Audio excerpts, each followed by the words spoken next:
you told me about The Guns of August by Barbara Tuchman. It's a book on World War One, and I went down a whole rabbit hole there. She's like an incredible historian. But anyway, there's a bunch of stuff you learn from that. But one of the things you told me is it influenced your general approach to diplomacy of just picking up the phone and giving it a try. So as opposed to planning and strategizing, just pick up the phone. Yeah, so this was a book I read way before the notion of serving in government was ever even on my mind or a reality. And I remember thinking about it, reading it, and thinking how World War I started, where you had somebody was assassinated, and then you had all these different alliances that were created, and then in order to accomplish objectives, it triggered all of these people getting in bed with everyone else because of documents that were created without the intent of going to a massive war. And I think in the course of World War I, it was one of the greatest atrocities that we've seen as humanity. We've had 16 million people killed in that war.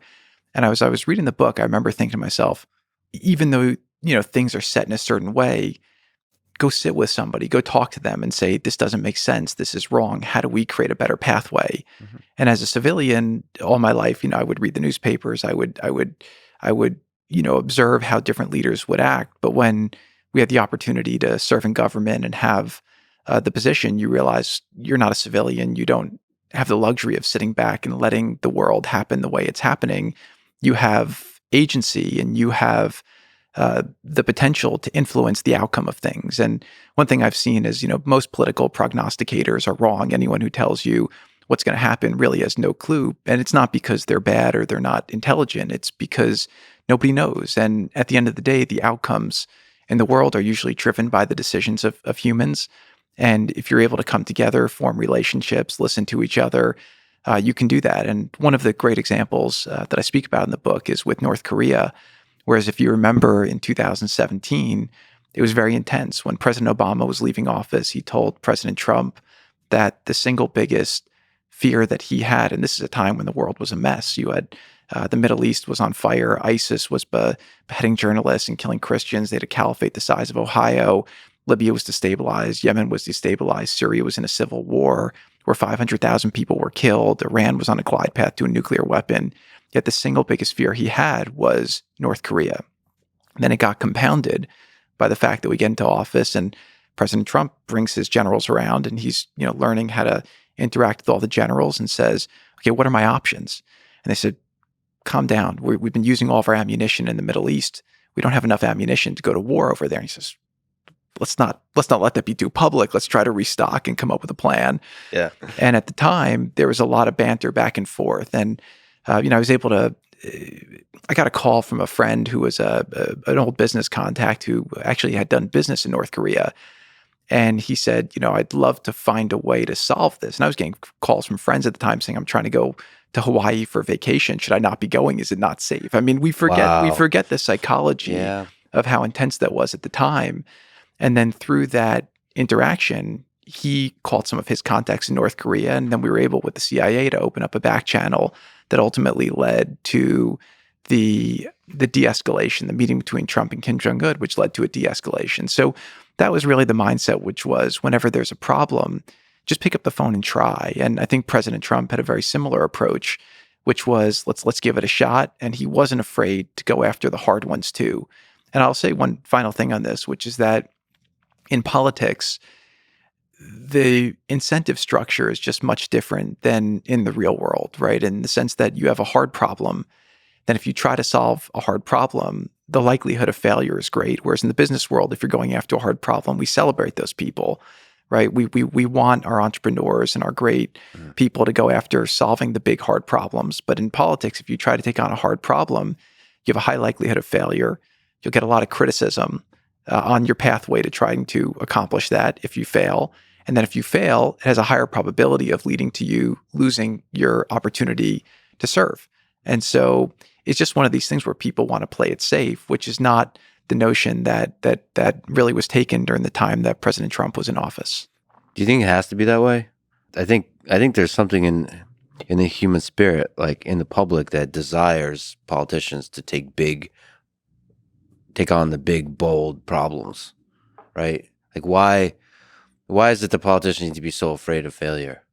I don't think it has to be that way. And that's, I think, one of the great lessons from the time of the Trump administration. He brought a lot of people from the business world into government. The business people have a much different mindset than government people.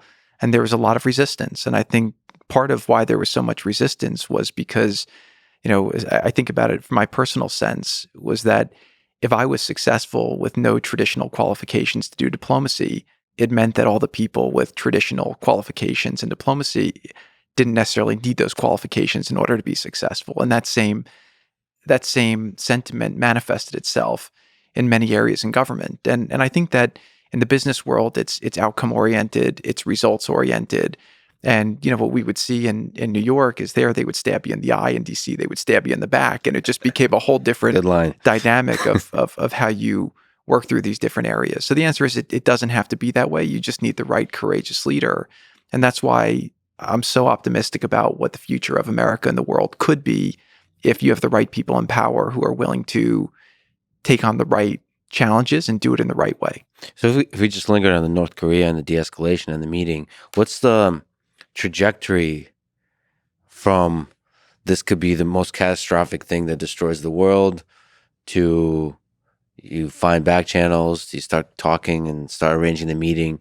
Like, is there some insights you can give to how difficult that is to do in the North Korea case, which seems like to be one of the more closed off parts of the world, and in the other cases that you worked on? Yeah, it's always very challenging, and especially when you're going against the grain of what's established, right? We did something different. To think that an old business contact that I had could then do it. I mean, that's the type of thing that, if the press knew what we were doing, they would have, derided it and criticized it in every which way. Mm-hmm. But that was one of the benefits of operating very much below the radar, is that we were able to try all these different things. And not all of them worked, but some of them did. And, but that is what's amazing about the world, right? This could be the biggest story on the front page of every paper, and they're inciting fear in everyone. And it's not illegitimate fear. I mean, there were missile tests, over Japan. I mean, you had a lot of very big challenges with that file. And then all of a sudden we make contact. We go through negotiations to set a meeting. There's a meeting between President Trump and Kim Jong-un. And then all of a sudden there's a framework to try and move things forward. And again, I think that there's a lot of possibility there for what could happen if it's worked in the right way. I just want to know, like, how you word that first email or text message, like what emojis to use, like the hugging emoji. I mean, it's just personally, I've gotten to know a lot of powerful and rich people, and just, it's funny that they're all human, just like you're saying. And like a lot of the drama, a lot of the problems can be resolved with just like a little camaraderie, a little kindness, a little like just reaching out.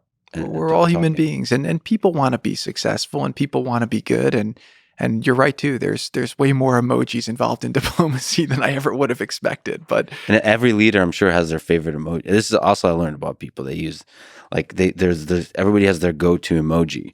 Like I usually go to the heart very quickly emoji. There's some people who go the hugging, whatever that where you're like doing the hugging thing. Anyway, this conversation quickly turned to the ridiculous.